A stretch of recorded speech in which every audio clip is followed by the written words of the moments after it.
All right, today we are going to take a look at the Alacom, I can't even say the name right, hard drive dock. I've got a hard drive here that I think might be bad, so we are going to take a quick look at this, see if it is bad, and then potentially just clone it to a new drive to see if that will solve it. That's one of the nice things about this dock is that you can either hook it up and connect drives to your computer, or you can clone without it being hooked up to the computer at all. So the first thing we have is the dock itself.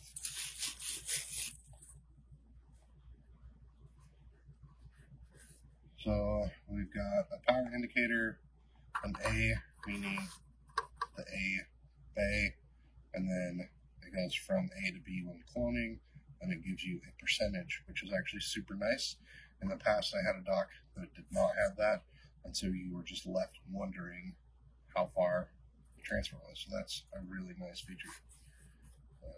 Nothing on the side. The back, we have the on-off, power, USB 3.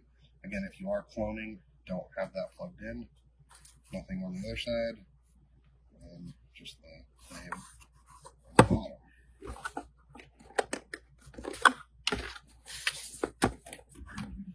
This is some no-frill packaging. There's nothing wrong with that. Then we've got the power book. So wall wart. It is a 12 volt, 1 amp. We've got a USB 3. So it's a B3 to a C. And then a little thank you card. And a little user manual. So really the biggest thing to note is for offline cloning, insert the hard disk into A and B. A is the clone hard disk, B is the cloned target. So A is the source, B is the target. When power and the A and B indicator light are on, it needs to buffer for 1 to 2 seconds. Please hold the clone button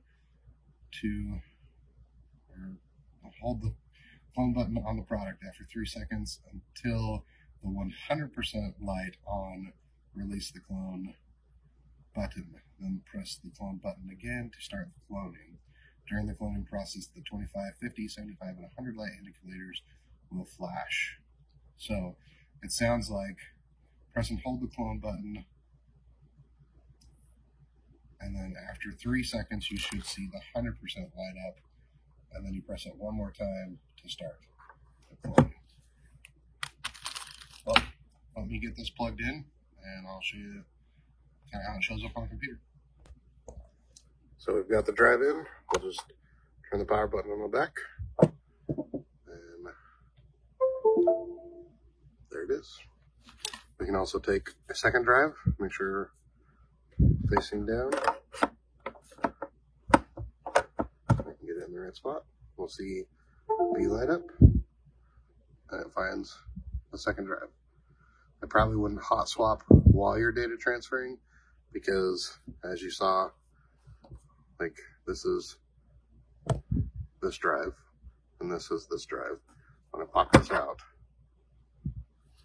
they both went away.